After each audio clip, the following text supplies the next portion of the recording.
তো চলে এসেছি ফোর্থ সেমিস্টারে আদরের ছাত্রছাত্রীদের কাছে যারা ইতিহাসের ওই শেষ মুহূর্তে সাজেশন দেখার পর ওয়েট করছিল যে স্যার আমাদের বাংলাটাও এইভাবে দেবেন। চলে এসেছি এবং সব থেকে বড় কথা হচ্ছে যে আমি অ্যাকচুয়ালি আজকে তোমাদের বলে দিচ্ছি যে এই লাস্ট মিনিটের ওপরে আবার একটা লাস্ট মিনিটের কি প্রয়োজন আছে। কোথাও তো এরকম আপলোড হয় না, আমি কেন করছি, কি দরকার আছে। কিছু কিছু স্টুডেন্টস নয়, দু একটা স্টুডেন্টস কমেন্ট করেছিল যে স্যার আপনি যেটা দিচ্ছেন সেখান থেকে একটুখানি আবার দু একটা কমিয়ে দিচ্ছেন। তো এইটার অ্যাকচুয়ালি খুব যে দরকার আছে স্যার সেটা নয়, কারণ আমি বলে দিচ্ছি যে কেন আপলোড করছি।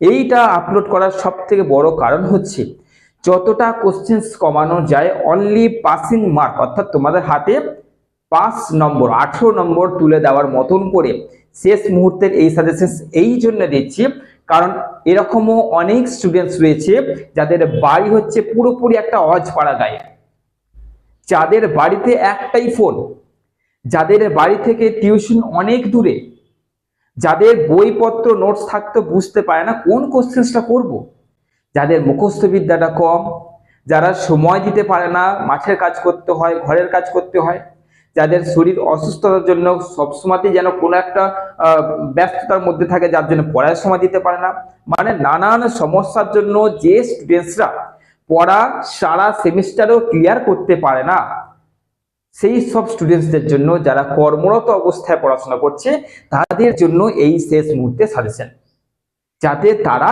এই শেষ মুহূর্তের অন্তত কোশ্চেন্স গুলো যাতে করে নিয়ে পাসটুকু অন্তত করে যায়, তার জন্য এই লাস্ট মিনিট সাজেশনসটা দিচ্ছি।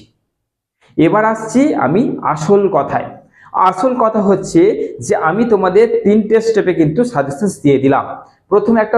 প্রথম সাজেশনস দিয়েছিলাম যেগুলো সব ছিল, তারপরে 2 নম্বর দিলাম লাস্ট মিনিট, আর এইটা হচ্ছে লাস্ট মিনিটের উপরে একটা চরম মুহূর্তে কিন্তু সাজেশন।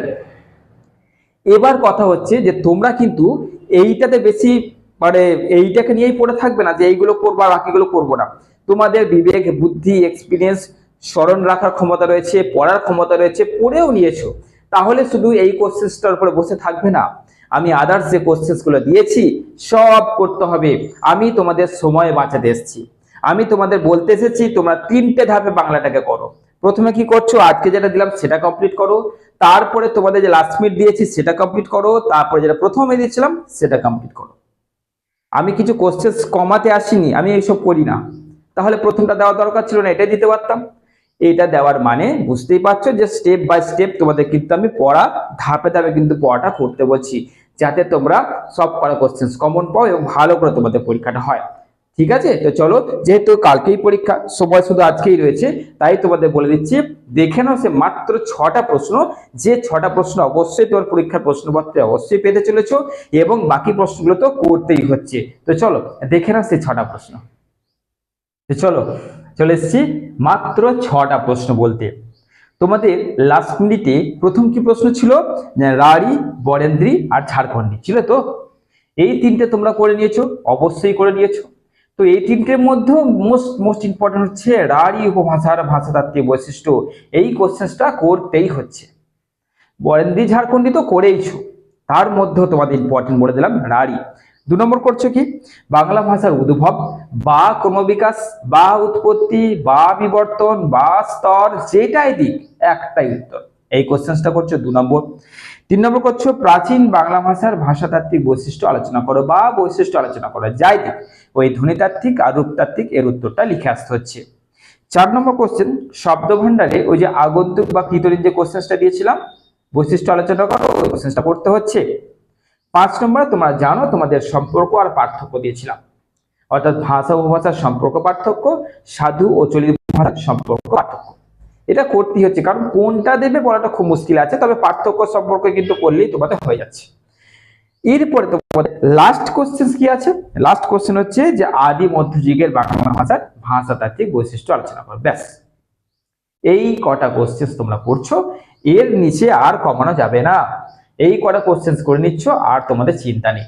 পাসিং মার্কটা তো 18 নম্বরে তোমাদের পাস, তো তোমরা এইখান থেকে তো পাচ্ছ, প্লাস তোমাদের কিন্তু প্রশ্নমান 2 আমি এই ভিডিওর ডেসক্রিপশন বক্সের লিঙ্কে দিয়ে দিচ্ছি, সেখান থেকে অর্থাৎ 2 নম্বর থেকে মিনিমাম 5টা তো তোমরা পাবেই, 5টা তোমরা কমন পাবে, তাহলে 5টা কমপ্লিট হলে কত হয়ে গেলো 10।